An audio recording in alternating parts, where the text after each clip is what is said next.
What's going on, everyone? My name is Myles Farrington, and as per usual, this is the MONG podcast. I'm here with my co-hosts, Adam Leonard. And Jordan Loeffler. and we are here to bring you episode 146. You have been found lacking. So we're a little bit late, and that is that might be a regular thing. Sometimes, I don't know, traffic and life happens. So if we're a little bit late, just hold on for us. Just hold on. Slow your roll. We'll be here. Don't worry about it. Promise. Unless we don't plan on podcasting whatever week it is, and we completely forget to announce it, like last week. We're gonna let that lie. Yes, usually we'll be here. But speaking of last week, we took it off for Thanksgiving, if you're wondering and couldn't figure out why we did that. Beyond that, what's going on with the site right now, Mr. Editor-in-Chief? Well, we've got Chris Cobb's Batman, the Telltale Series Episode 3 review on the website. We've got Top 10 PlayStation 3 Games, an editorial by Jesse Webster. Alright. Watch Dogs 2 review by Jeremy Lelecheur. Ooh. I've been hearing good things about that game. Yeah, as have I. Not enough for me to dive back in, but I am kind of curious about it. We've got Riley Berry's Dishonored 2 review. And that's the biggest stuff that we've got on there. Lots of good reviews. Yeah, Lots of good games. Not bad. This has been a good couple weeks for game releases. And on top of that, if you all would like to write for us or make videos or make music or make art or do other things, and you think it's something silly that we wouldn't want you to do, we might want you to do it. So send us an application, and our applications, we have linked to them wherever you're watching or listening to this. So check that out. We can probably find a place for you, and we're a group of great people. So come on. Come into the fold. But beyond that, gentlemen, beyond Thanksgiving, which we all have unanimously agreed was good and full of food, whether it was normal food or a goose. Goose. But yes, how was you all's? How have you all been? What's been going on? Things have been good. It was nice to have some time off. What have I been doing game-wise? I've been doing a couple things. I've still been playing through Mafia 3. Mm-hmm. Still uniformly, I think the story and the characters are excellent. Possibly the best I've seen this year.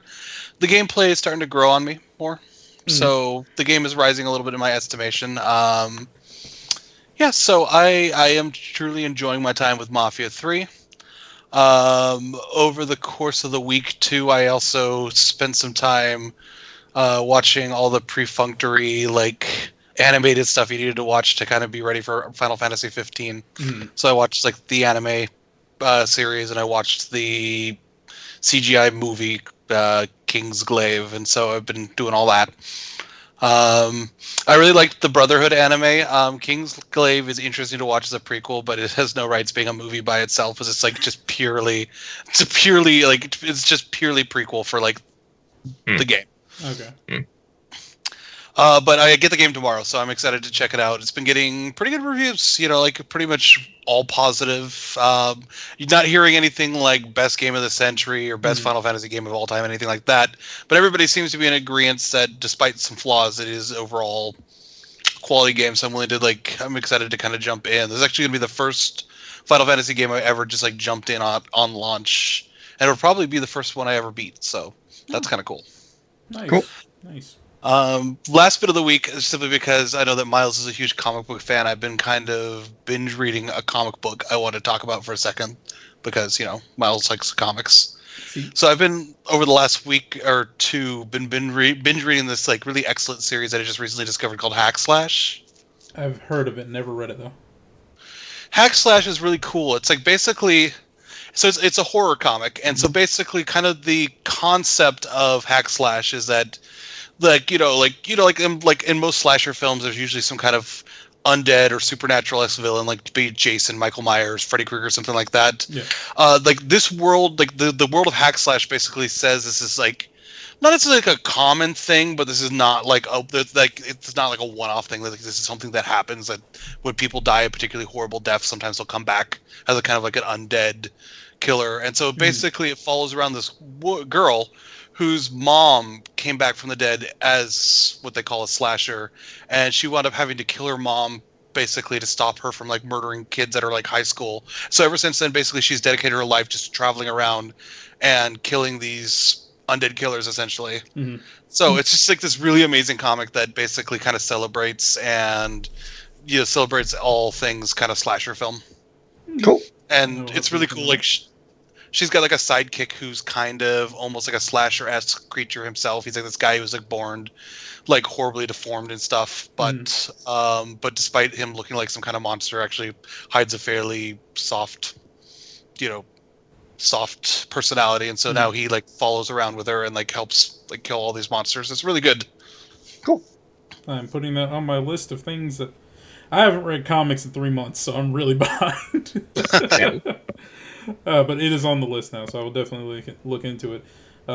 Jordan, what's been going on with you? Yeah, kind of a lot. So last time we were talking, I was playing Skyrim and World of Final Fantasy off and on.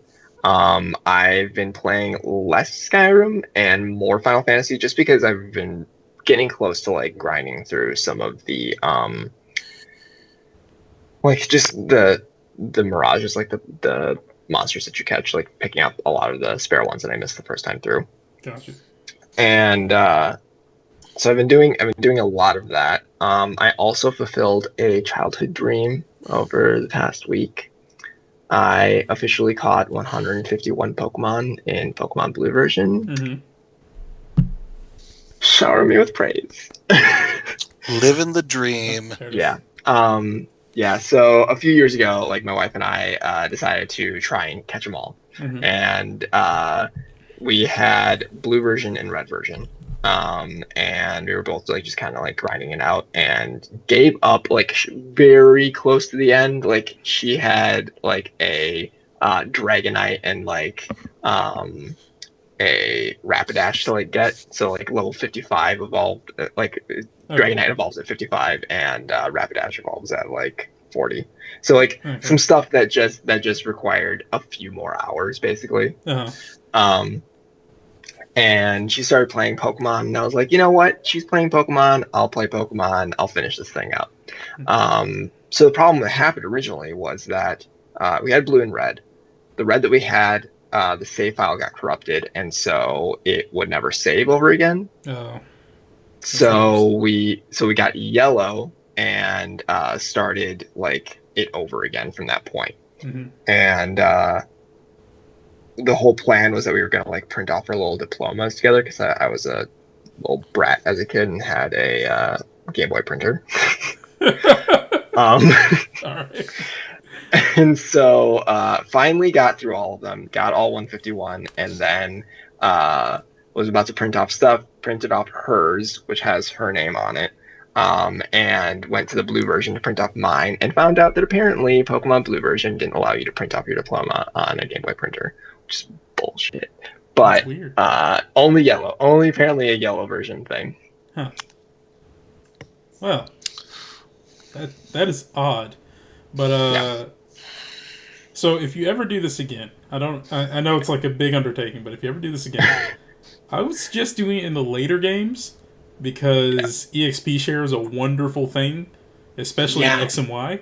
However, you have 651 Pokemon to go get now, my friend.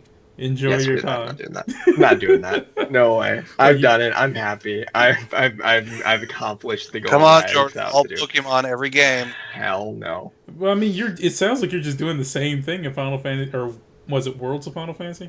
Yeah, Worlds of Final Fantasy. I mean, kind of. You're collecting them all. You're catching kind them all. of. Yeah. It is just Pokemon with a Final Fantasy facelift.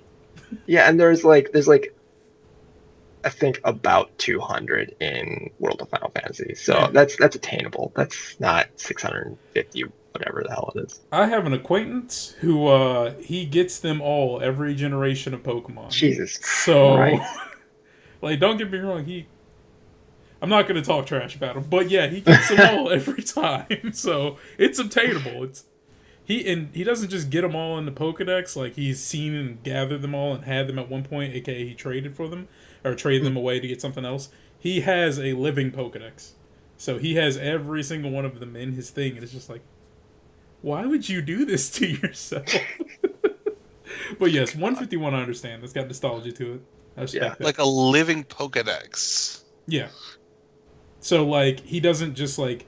He didn't, like, get a Squirtle and evolve it all the way through Blastoise and count that as having had Squirtle and Wartortle. Okay. He has a Squirtle and a Wartortle. I thought you meant, like, he made, like, a physical Pokedex in real life. No.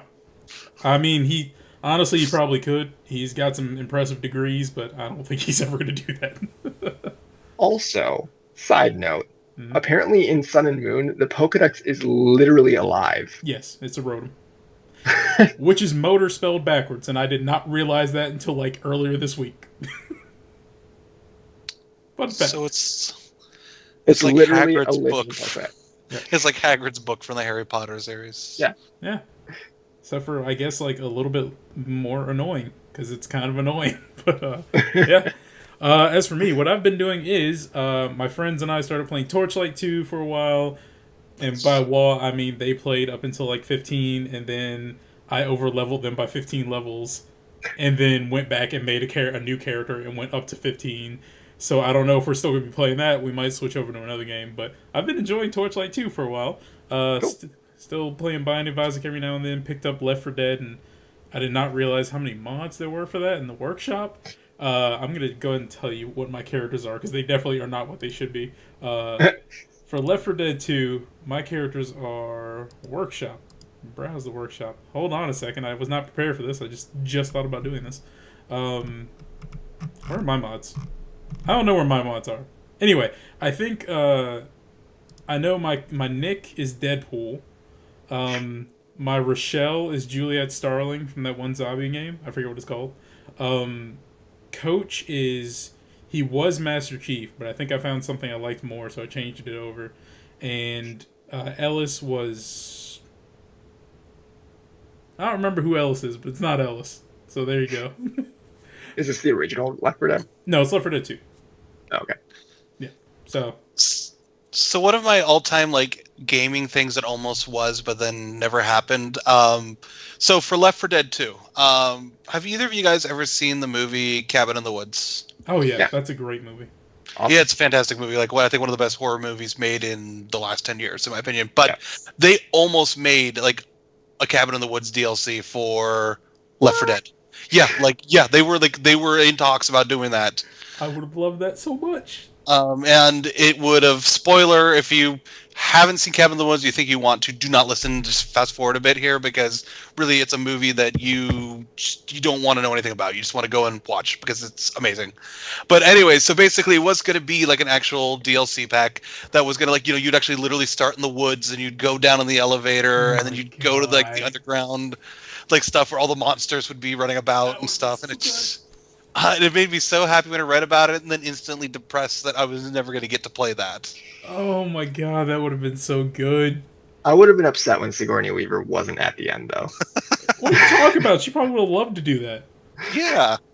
Maybe. Or they could have just gotten, what's her name? Scream Queens. Goes to Evo every year. Yeah, I know what you're talking about. Oh, God, what's her name?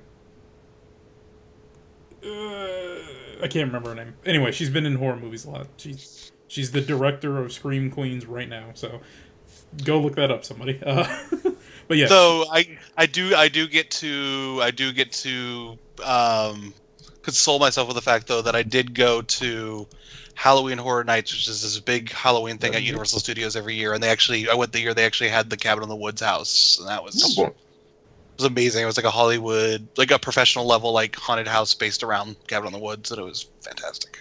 God, that movie's just too good. They actually recreated the freaking elevator scene, like just so many of those moments in that movie is just like, oh, this is so good.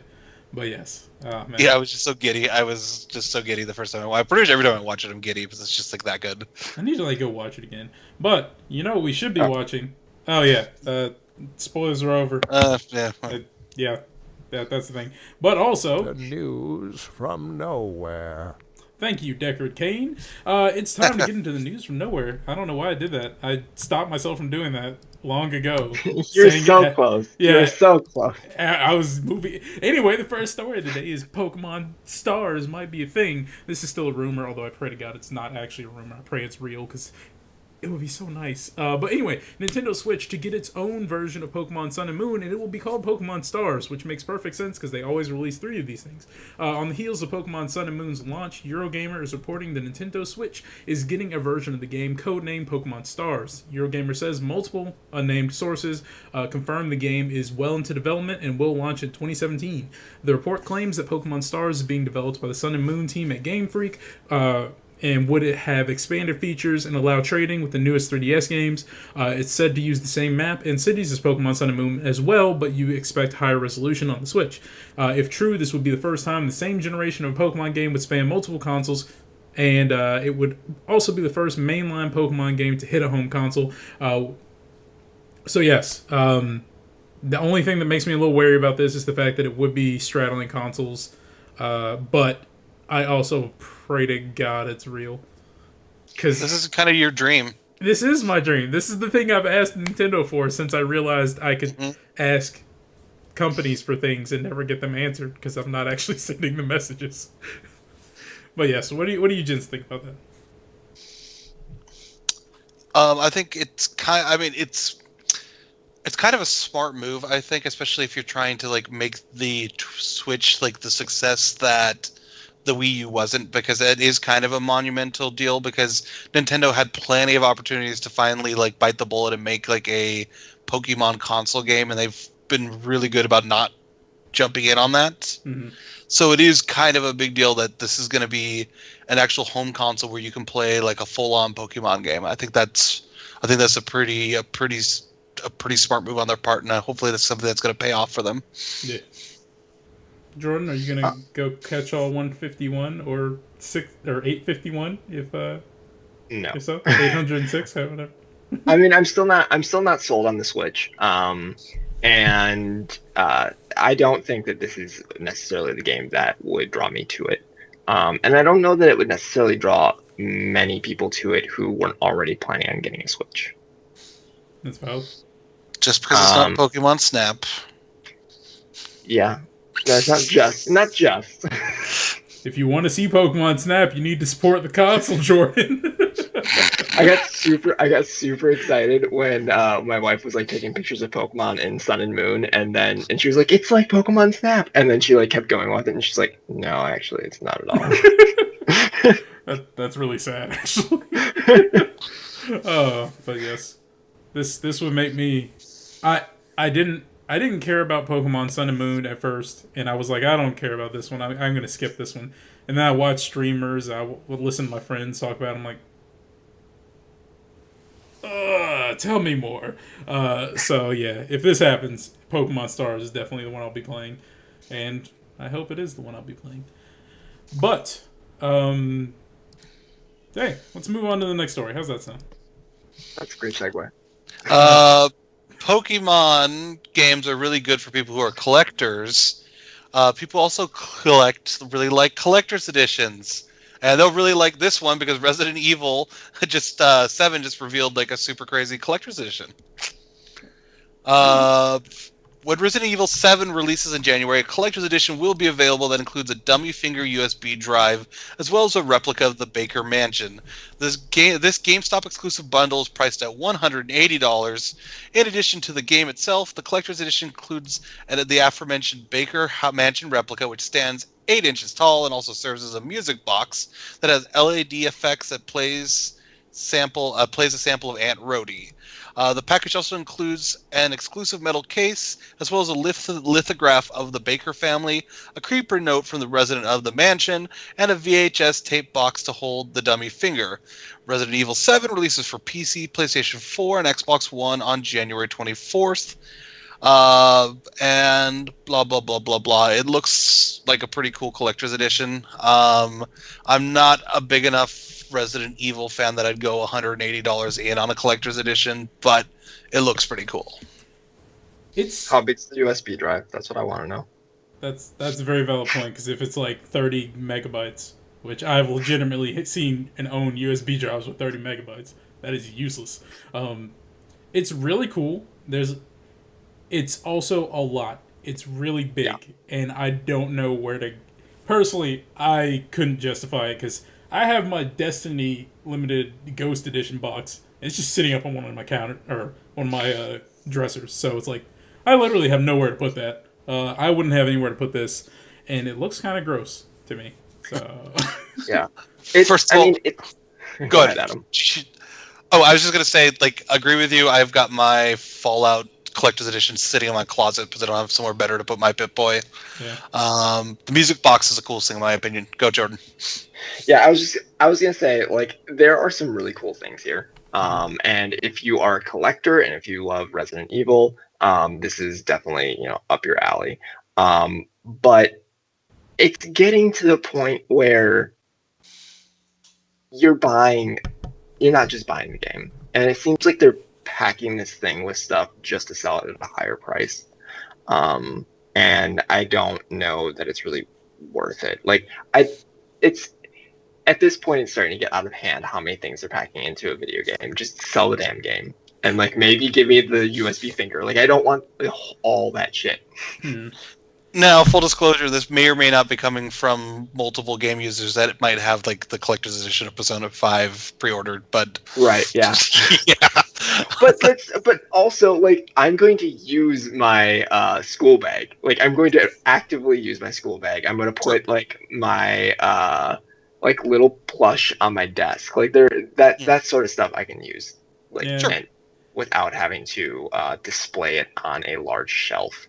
I agree, the music box is cool, and it's like a really cool idea that it's part of the house and stuff. But I have no idea where I'd put that. I don't want it. I'm not a Resident Evil fan, but well, at least like they're still not quite at the like Call of Duty level. Because let's face it, Call of Duty's like the worst when it comes to like the year that they had like night vision goggles as part of their like friggin' like special like edition. You didn't want those? You didn't want to be able to see in the night? It's night vision. Who doesn't want to see in the night?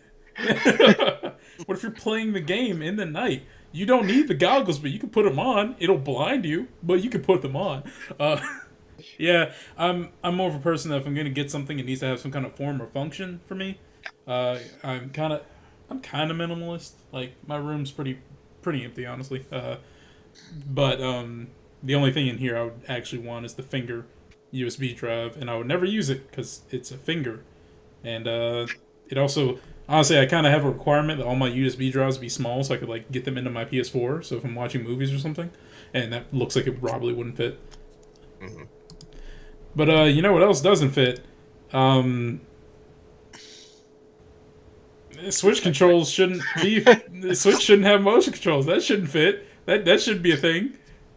Go. A comment made on a GameStop investor relations call seems to have confirmed a so far unannounced feature for the upcoming Nintendo Switch console: motion controls.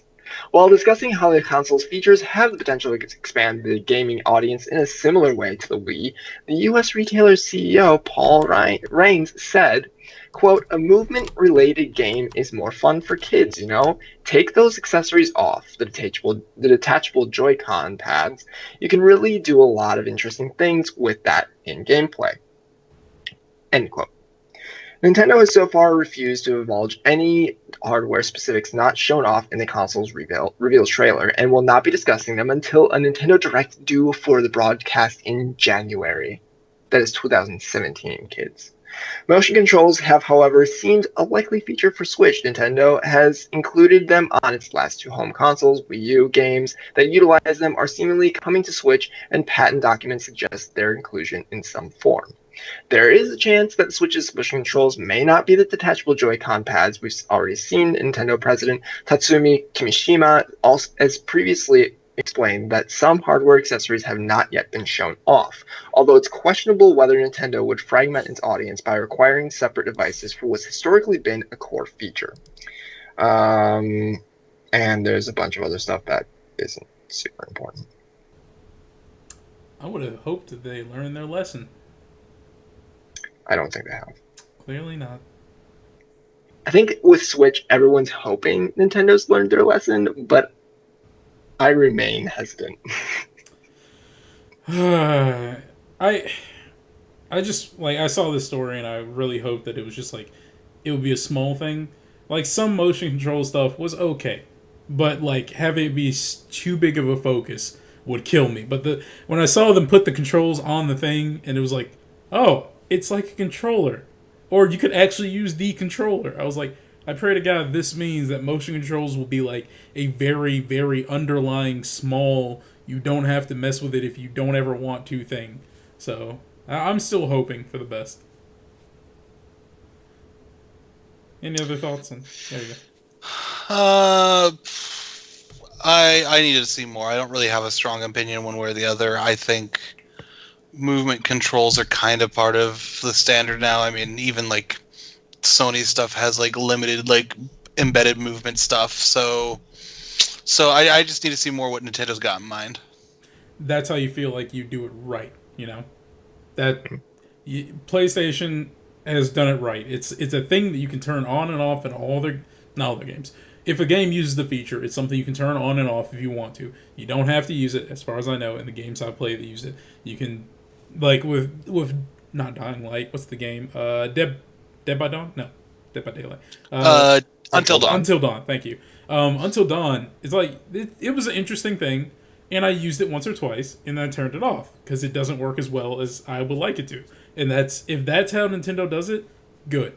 I'm fine with motion controls. Why not have more options and things? Because maybe someone will come out with something where it's like, oh, this is actually pretty cool. I don't mind looking like an idiot and shaking my controllers around like maracas, but I want the option to not look like an idiot and shake my controllers around like maracas. Flower is an example of a game that did a good job of using the motion functionality. I never played that game, but I heard it was good. Although I think Flower forces you to. I think you have to use it. Yeah, that is correct. Well, they did it right then. All right. Well, it's back to me. Hey, I'm here. Hey. Anyway, Marvel vs. Capcom 4 rumors have been surfacing. So, Marvel vs. Capcom is a fighting game that a lot of people really like, and they have massive gaps in between their releases. There you go. I've caught you up until that point. One of the most popular fighting game God, they're about to say exactly what I just said. Fighting franchises could be returning soon in the form of Marvel vs. Capcom 4. If a new report is accurate, Polygon cites multiple sources confirming the game's development and a release timeframe of 2017. Polygon says its information points to a formal reveal later this week alongside Sony's PlayStation Experience event. That's this week? Yeah, it's this weekend. Yes, oh God, I'm not that paying and attention. the game awards too. Yep. Oh yeah, oh God. There's a lot of stuff going on this weekend. And the last big release in the franchise was 2011's Ultimate Marvel vs. Capcom 3, but the series has been a favorite among fighting game fans fans over the years. We reached... okay, that's not important. So the big thing about this is, as you heard, Ultimate Marvel vs. Capcom 3 came out in 2011, so it's been... If this happens in 2017, it will have been 6 years, and that's not including the fact that Marvel vs. Capcom 3, which was just the base vanilla title without any bouncing and everything, released in... Talk for a moment, you two, because I'm trying to look up release dates. Okay, interesting thing to kind of fill in the gap while he's looking at release dates is I've heard that this supposed Marvel vs. Capcom 4 is going to be much more Marvel Cinematic Universe centric, meaning that they potentially might be cutting out such characters as the X-Men and stuff to focus more on the characters featured in the Marvel Universe or Cinematic Universe. That's dumb. That's a stank face from Miles if I ever saw one. That's really dumb if that's true. Yeah, that wouldn't be smart at all. I feel like the people who are going to be most interested in this are people who probably read comics. Mm-hmm. Yeah. But you can't say that Marvel wouldn't do it. I mean, I could definitely see Marvel trying to pull that. Yeah, I guess. All right, so... maybe you get other characters as DLC or something. That seems kind of cash grabby. Well, at this point, the part of the problem is Marvel at this point sees anything featuring like the X-Men and like stuff like Fantastic Four is like free advertisement for like the other film companies. I mean, they've basically basically cauterize some of their comics in like their actual Marvel universe just to prevent them from functioning as like free publicity for other studios' franchises. Yeah, it's kind of sad, but it's true. That it's just like it seems very extremely petty because Marvel vs. Capcom. I mean, that that exists in a bubble that the movies. I mean, to be fair, the movies exist in their own bubble too, but Marvel vs. Capcom is especially on its own because it. I mean, I'm sure there are people who play fighting games who play this competitively and have never read any of the comic books about any of the characters in this. I mean, I can say that honestly because some of the characters I didn't even recognize when I first looked at this. But just to give a gauge on the usual time gaps in between these releases. So, that one was actually really small. Marvel vs. Capcom 1, released in 1998. Marvel vs. Capcom 2, released in 2000. I admittedly thought that was a lot wider of a gap because I thought Marvel vs. Capcom released in like 95 or something. And then there was 11 years between Marvel vs. Capcom 2 and Marvel vs. Capcom 3, and the Ultimate Marvel vs. Capcom came out later that year. So yeah, 6-year gap actually sounds kind of reasonable, I guess. It's not as wide as I thought it was. You know, it'd be kind of ironic if they completely cut out the X-Men, considering the reason that Marvel vs. Capcom is a thing is because of that X-Men Children of the Atom fighting game that was like the genesis of all this. You're right. That would be really, really stupid. Albeit, I don't think anybody uses the X-Men in competitive play, so I guess it's not that bad. Oh, wait, no. Storm sees competitive play. Never mind. I can't. No, Storm. You can't cut out the X-Men. You ruin Evo. Storm. I'm very serious, though. Competitive play is why I like that game, even though it is just infinite combos all over the place and not knowing what's going on. But yeah, I just thought this was an interesting tidbit. Mainly for me, not for you two, because you two don't really play fighting games, as far as I remember. But speaking of fighter games, this one's actually a really easy segue, Adam. Mortal Kombat movie reboot lands new director. New Line's upcoming Mortal Kombat film reboot has found its director in Simon McQuoid. According to Variety, the Australian filmmaker and acclaimed commercial director is in talks to helm the movie, with James Wan on board as producer and Greg Russo having written the latest draft of the script. In addition to being an incredibly popular video game franchise, Mortal Kombat was adapted into 2 live-action film adaptations in the 90s, as well as a web series called Mortal Kombat Legacy. While New Line's film reboot has been a long time coming, Wan has made it clear he doesn't intend to rush a project and wants to make sure it's done right. McQuoid is best known for his award-winning commercial work, having been involved in a number of campaigns for major companies including PlayStation, Range Rover, and Halo. I don't know. This just feels like this has kind of been stuck in development hell, and there was a time I was really excited about a new Mortal Kombat movie. I think we like many moons ago we talked about good video game movies, and I think we fell on the fact that Mortal Kombat, the original one, is one of the better ones out there. Yes. There was a time and a place where I thought the new Mortal Kombat movie was going to be something really special. Did either of you guys ever watch the YouTube video Mortal Kombat Rebirth? Yes. It was fantastic. It was this guy named Kevin. God, how do you pronounce his last name? Tancharan?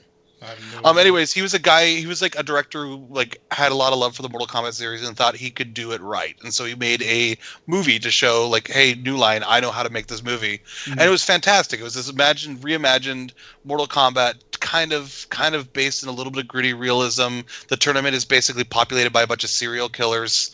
The concept would be that Scorpion was being sent in to take out all these serial killers that are like basically corrupting the city, and in the meantime getting revenge against his old nemesis Sub-Zero. Like the Mortal Kombat Rebirth, look it up. It was freaking awesome. Cool. Yes. It was like, instead of Baraka being some weird like outworld alien, he was like a plastic surgeon who like got too addicted to his own plastic surgery and kind of went crazy and started murdering people. He actually implanted blades in his own hands to kill those people with. So stuff like that. Like they basically came up with like, you know, out there but like kind of founded real world explanations for why all these people exist. Mm-hmm. Cool. And so that was awesome, and it got their attention. They're like, all right, we'll let you make a web series. And the web series was it had some good stuff, it had some not so good stuff. There was some of what he wanted to do was there, but you could definitely see that New Line and the other people involved with Mortal Kombat kind of got their fingers in there and said, no, you kind of have to do it like this. And so you could kind of start to see his vision drift a little bit. And now, obviously, he's off the project. They've got somebody else new. It's kind of sad because somewhere at the beginning, there was a really, really good concept for a Mortal Kombat film that would have been something to be excited about. Yeah. Yeah, and from what I can tell, James Wan has basically been involved in crappy horror movies.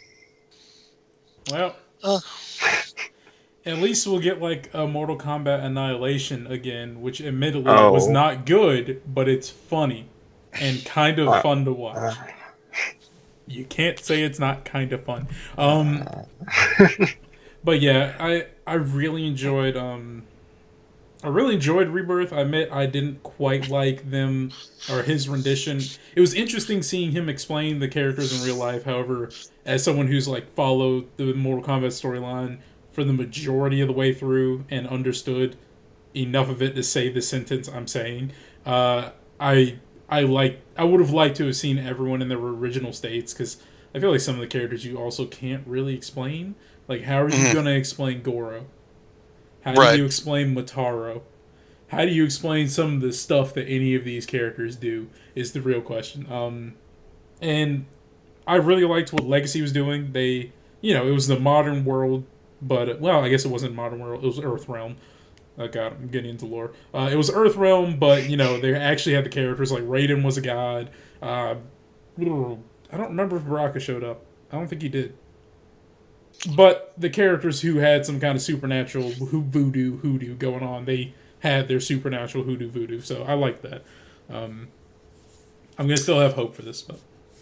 And to respond to you, Jordan, James Wan, to be fair to James Wan, he hasn't only done crappy stuff. No, he hasn't. Just plucking out a couple things. The original Saw movie was really kind of actually excellent. I think the rest of them just kind of fell by the wayside. And also, The Conjuring. The Conjuring is one of the best modern horror films. He was also involved in Insidious 2 and Dead Silence. I have two things to say. The Saw movies were good. If you watch them for the storyline, they're actually good movies. I don't care what anybody says. The first one was fine. The other ones... They have a storyline. I think I got to 5. Oh, is that our criteria for a good movie now? It has plot. What? The plot's actually not that bad if you watch through all of them. Now, I admit, there are some very stupid things that happen in them, and some of the situations are just like, that was easily avoided. You're just got an anger problem, especially in Saw 5, I think. But it was an okay series. Anyone that comes at me and they're like, oh, you watched all those? It's just gore porn. It's like, you're right, it is very gory, but there is a storyline that you should have actually paid attention to. And also, yes, Conjuring's really good. No, I'm not hating on the series. I just think that Saw 1 was particularly great. I think Saw 1 was one of the best horror movies of its time. It was like a fantastic mystery. It had like a jaw-dropping ending. It was just like a great piece of like horror mystery. You're right, and it was also the first. Like, it seems like it spawned a lot of Saw wannabes, because it came out and it blew everyone away when it came out, and everyone's like, oh my god, Saw, we have to make our own. We have to make a Saw that'll beat Saw, and that's kind of when everything started going downhill. Because, I mean, for one, it was the original. The sequels are not as good as the original, but still, etc., etc. You get what I'm saying? Actually, it looks like he didn't direct any of the sequels. Okay, then. I guess James Wan is a bit okay. James Wan redeemed. He was an executive producer on them. He was still involved in them. Oh, an executive producer. They just sit around and drink coffee. Hey, James, what do you want to do with this? More coffee. That's all. Yeah, I'm pretty sure executive producer is pretty much like a glory title. Producer is a glory title. Executive producer, though? It's a more glorious glory title. Yeah. But, speaking of glory titles and things, let's talk about a title that no one but everyone has been talking about for the past few months. Here we go. Yeah, okay. So, Hello Games decided to come out of the woodwork very recently. And they posted a short blog post revealing the free Foundation update, patch 1.1, which introduces base building, new game modes, farming, large purchasable freighters, a photo mode, and several other big changes to No Man's Sky. Now, the update has gone live, and the developer has posted a long, detailed post that outlines exactly what this immense update brings to the game. I'll dive into this a little bit. 3 new modes will bring more variety to different playstyles. For example, survival mode will limit your resources further and increase hazards for a tougher experience. Creative mode will allow you to focus more on building, where you'll have unlimited health, along with 0 building costs. And finally, normal mode will feature the original exploration gameplay. As for the base building, you'll be able to claim an uninhabited base to create your own outpost using modular structures and decorations from resources you found. To research new technology for farming, engineering, weapons, and more, you can recruit alien life forms to basically get these like specialist people who will be your vendors, more or less. If you find a planet or location that you prefer over your old base, you can dismantle your outpost and get a refund for your spent resources. It also acts as a waypoint, so you can just fast travel right back to it. Farming is another big addition. You will be able to cultivate biome-dependent crops outdoors or inside your base or freighter using hydroponic labs.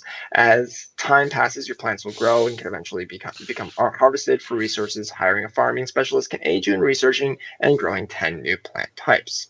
In this new update, you can build essential equipment as you're exploring planets, such as placing save points anywhere you please, and automated harvesters that can gather resources or minerals without you physically being there. You can also purchase large interstellar freighters and summon them from anywhere, and these can be customizable, such as extending the cargo hold or growing crops on board. In addition, you'll find several new resources, improvements to the user interface, and motion blur for when you're in flight. Oh. That's the biggest stuff.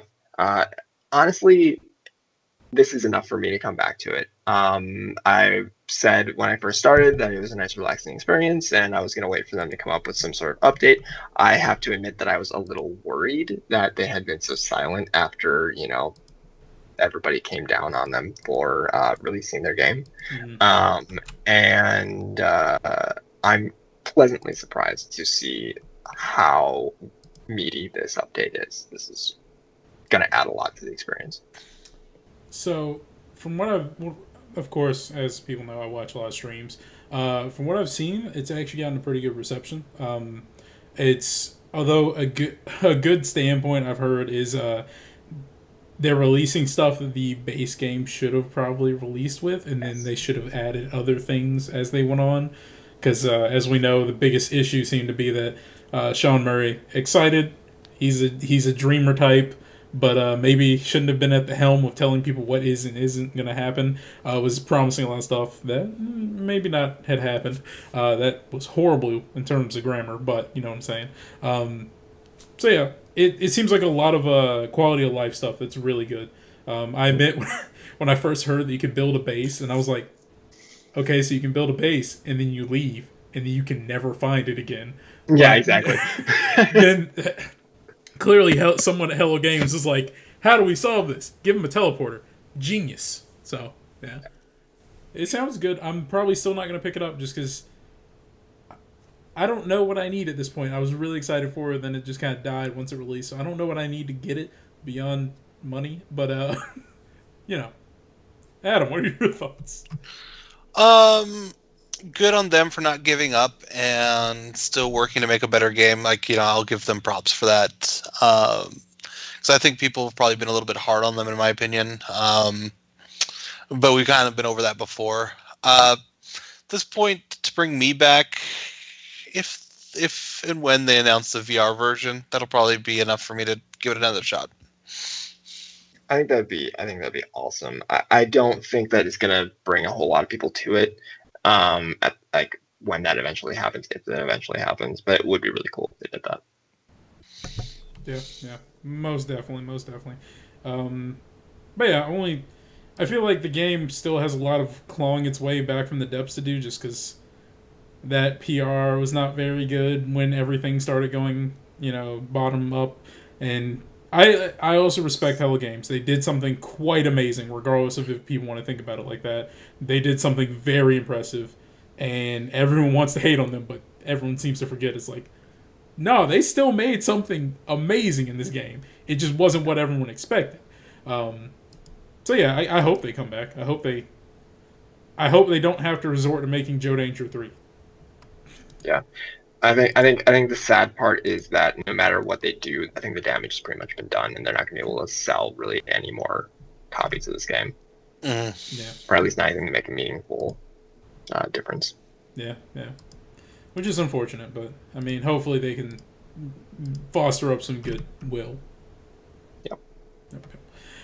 But speaking of goodwill, I don't know what that segue was going to be. We need to come, as I was telling Jordan before the show, our free stories section has kind of become a section of its own, so it's kind of become a part of the show at this point. So I kind of need to come up with a title for it beyond free stories. Or I might just stick with free stories. I don't know. If you have suggestions, contact.mong@gmail.com. But anyway, the free stories this week were Pokemon Sun and Moon breaks records in terms of sales. System Shock has been delayed. I'm talking about the remaster, not the one that already came out many years ago. Danganronpa spinoff is to hit PS4. Josh Holmes leaves 343 Studios. I don't remember why that was important. Division posts the new content. It has more players. The content is good, apparently. People are liking it.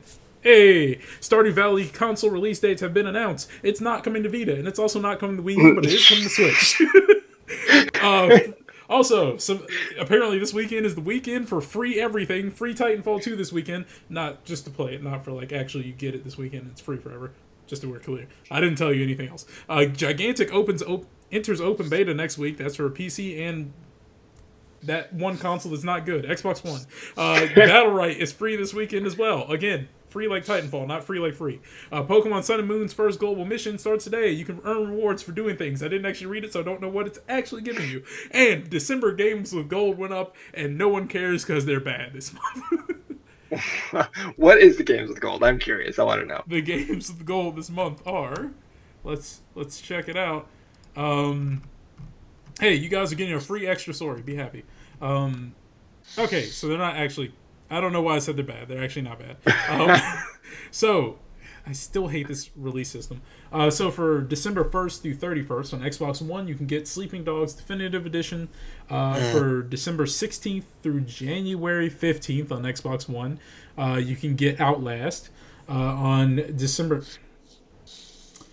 1st through 15th on Xbox 360 and Xbox One, you can get Outland, not to be confused with Outlast. And on December 16th through 31st, on Xbox 360 and Xbox One, you can get Burnout Paradise. Why is this release system so stupid? Why do they do this? Do either of you guys ever play Sleeping Dogs? No, but I heard it was amazing. Yeah. It's kind of a tragedy that we're not going to ever see a sequel to that. So yeah, it was. I didn't play it when it first came out, but I picked up like a remastered edition for Xbox One. It was fantastic. Yeah, I think I played like a few minutes of it, and I played the demo, and I shoved a gentleman's head into a fan on top of a building. Yep, that happens. Yeah, it was fun. Nice. The game had potential. Well, it didn't have potential. It was good. I never got around to playing it though. Oh, but anyway, yeah, beyond freaking games with gold's horrible release patterns, which don't make any sense whatsoever, we're going to move on to something that does make sense sometimes and is always wonderful all the time. It is the Reedus Feetus quote of the show, and I'm trying to find Reedus Feetus. There he is. Hey, how you doing, Reedus Feetus? Steve Gaynor says, quote, "Your job as a developer is to try to naturally motivate the player to move the camera themselves. Everything is just sort of up to this contract that the designer and the player have, that we're going to try and guide you to stuff that's interesting, and you're going to try and find everything you can." That sounds silly, but it makes a lot of sense. It does. I'm curious though, do you guys think that that's actually like a thing? Like, do you think you have like this unspoken contract with the developer? I think this comes off as incredibly pretentious, to be honest. Like somebody who's thought way too much about what they do for a living and tried to make it sound like incredibly noble. Yeah.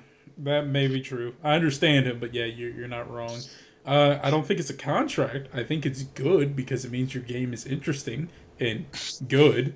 But I don't ever imagine like I'm writing a contract and signing it with blood with anyone I'm playing the games of, unless they're paying me to, which no one's ever done. So. Has anybody? But does anybody fail in this contract? Does anybody play a game that's just so terrible that you can't even bring yourself to like move the joystick around a little bit to see like? So this is kind of where it breaks down for me. Like I know that there are like certain times when like when the camera isn't taken control of, like for a cutscene or something like that, I'll play through a game and I'll like notice something. I'm like, oh, that was really cool that I saw that, like, and that I actually my attention was drawn to that. But then like my wife or like a friend of mine will like play the same scene and they'll totally miss the thing, and I'll be like, why didn't you see it? It was so cool. And so, like, I think that it just doesn't work for everyone, or like people have their own motives when they go into a video game. And so, like, while as hard as a developer may try to design a game to draw your attention to certain areas, it's just not going to work for everyone. I should just share a string of reactions I had because, admittedly, I had to take a moment and look at what Steve Gaynor's done. And so, first things I saw that he went and he made Gone Home, and I was like, "Oh, okay, points for him. I like that game." And then that sunk in. I'm like, "Of course, the guy who made Gone Home has that." But then, on a plus note, did you know he went to Portland State University? So I knew he was from the area. I didn't realize he went there. But I'm just giving you a hard time if you're listening, Steve Gaynor. I liked him a lot. So he's a friend of the show, actually. Yes. I mean, he's a friend of Kind of Funny, yeah. Yeah, I mean, I understand him. Like I said, your game is infinitely better if the player actually wants to look around and see things. However, the point that you brought up, Jordan, is also a reason why I think sometimes the developer needs to be like, just puts their hand on your head, just, all right, we're going to just go ahead and turn you like this. Because there have been times where I've completely missed things in games just because, like, I either didn't see the prompt or I just wasn't paying attention or I was looking for some kind of secret and something was happening directly behind me. I'm just like, oh, man, there was something cool back there, wasn't there? So, yeah, I understand him. But, yes, he is pretentious. It sounds silly, but he's not wrong. I think perhaps a more, in my opinion, probably a better way of putting it is that it's your hope as a game designer that you create a world interesting enough that it convinces people to explore it. That, yes. Unlike certain worlds that are just like, what's that one game? Crap, I was going to make fun of it, and I forgot what it was called. The Order. That one. What? Okay, so side note on that, because I just love like spontaneously asking you guys questions. Most interesting game world.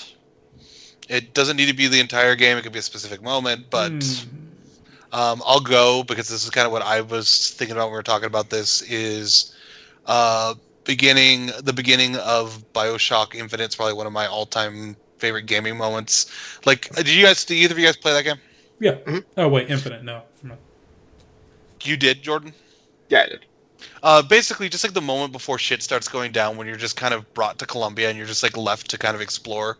That was kind of one of my all-time like most favorite like neat gaming moments, because like the world that's painted out for you is so fascinating that you just kind of get lost in it and you just want to see everything that's going on because it was just so well created.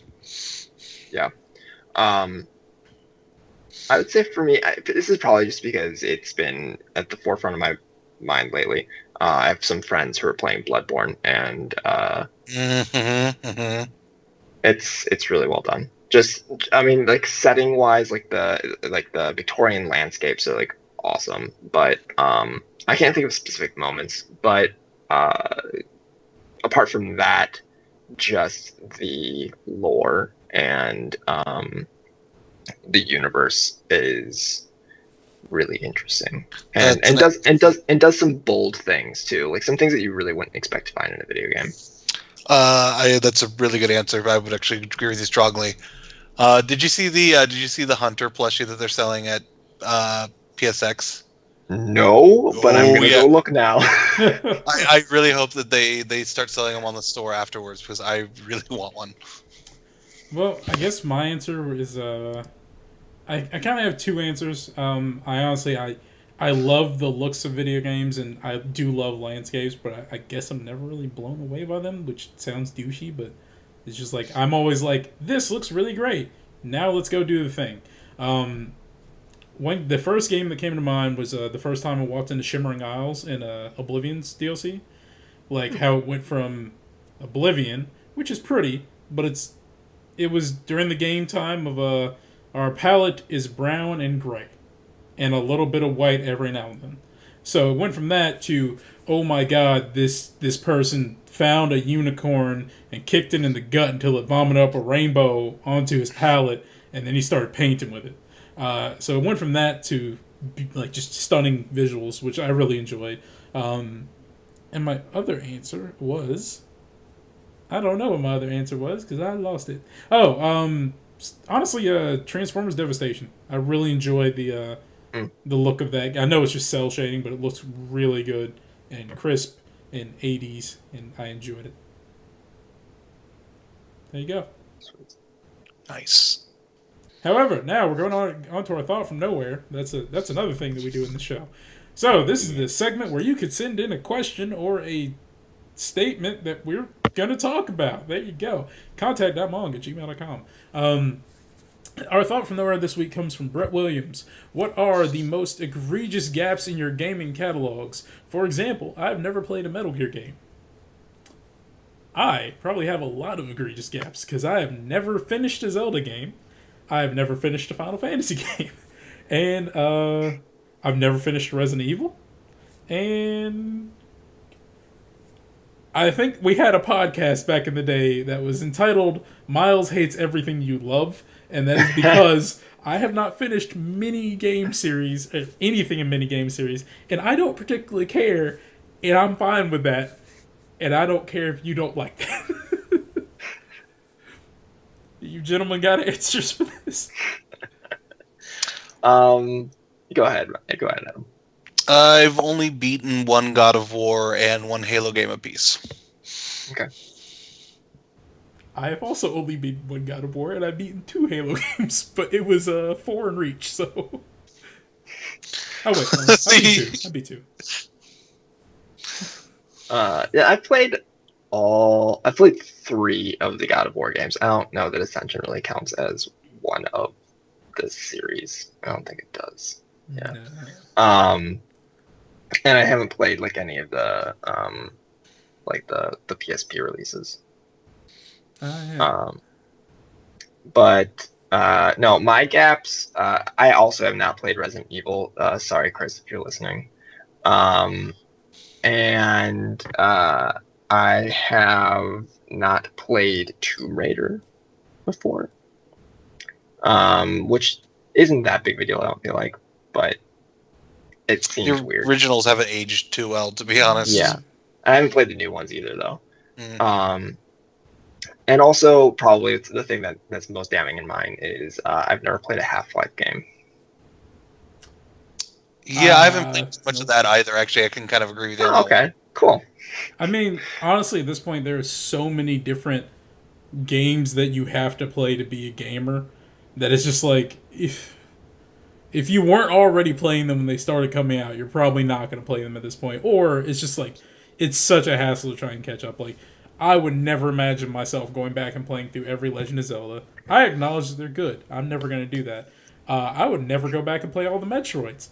I played through a little bit of one, and when I say a little bit, I mean like 10 minutes. Because I was back when I wasn't good at side-scrollers and I couldn't beat the bosses. So, I haven't played any of those. I have not, and probably will never play an Uncharted game. To completion, is what I'm saying. And I'm never going to play Last of Us. I just don't care at this point. So yeah, I have a lot of egregious gaps. Stone me.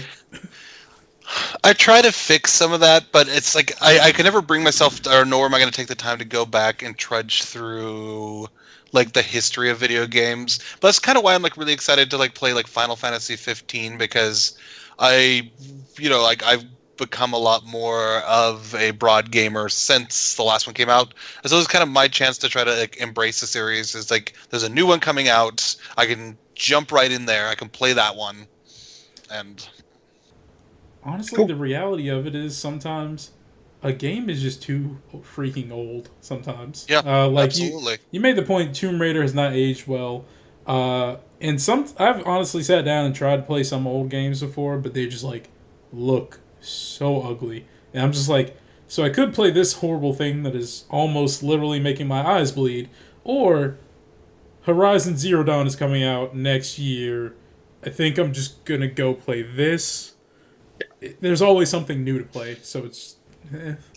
Yeah, I definitely feel you. I definitely feel like I'm a forward-moving gamer. I know a lot of my gamer friends are all about bragging about like how many retro consoles they have and like dusting off their games and stuff. And it's like, honestly, like I have no interest in dealing with like the technology gaps that exist to try to play that stuff. And it's just like there's too much stuff coming out now. Like I still love the stuff I played in the past, and I've got a reverent appreciation for what's before me, but I just don't necessarily feel that drive to go back and revisit most of it. Yeah.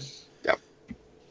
I mean, the only game that I'm going back and trying to play right now is Chrono Trigger, and that is only because I wanted something turn-based, and for some Persona 4 Golden really hurts my eyes. So there's that. Well, and I think everybody has at least a couple of games that kind of defy that rule. I mean, Ocarina of Time is probably mine. Like, no matter how far past that game goes, I will always inevitably wind up coming back to play that game. I'm just fortunate that, like, luckily that Nintendo will keep milking the ever-living crap out of that game, so I don't have to go back too far to actually play it, because chances are I could probably play it, or a slightly nicer version of it on something modern. This just in. Ocarina of Time remastered edition coming to the Switch. I just heard it in my ear. And see, Got if they Nintendo right here. if they did like the Final Fantasy remake treatment to that thing, I would probably buy it. Like, Oh, I yeah. put my money. Oh, everyone would. Yeah, I saw the videos of it running on Unreal 4, and I was like, God, Unreal 4 can make anything look really nice. Yeah. Oh, man. But yeah, that was from Reggie Fees and me right there. He's just talking to me. That would actually be either horrifying or awesome to have Reggie Fees and me just in your ear. And just, hey, we're coming out with this. Just, oh God, thank you, large man. But Yeah, yes. I think the moral of the thought tonight is probably just that, like, don't feel bad about the gaps in your gaming library. Like, just move on. Yeah. Don't let anyone else try and make you feel bad about it either. Oh, you haven't played Zelda? You're not a real gamer. Okay, you can go back to wherever you came from. I'm gonna say your basement. You're not having a good time if you get to the point where you're playing out of obligation. Now, if you're playing out of obligation and you find yourself enjoying it, that's great. But yeah, don't let your friends peer pressure you into playing a game you don't want to play. There's too many games to play. There are too many games in existence to play. Don't waste your time playing stuff just because you feel obligated to do so. Find what works for you. Who cares whatever anybody else thinks. Yep. And remember, kids, always use protection. But anyway, moving on to the closing segment. So our schedule is to record on. I have not updated this. Why haven't I updated this? I saw that earlier. Sorry for the click-clack, people. It's record. Jesus Christ, it's all falling apart. Record on Tuesday nights and release about an hour later. That's still a thing, even if it keeps me up late.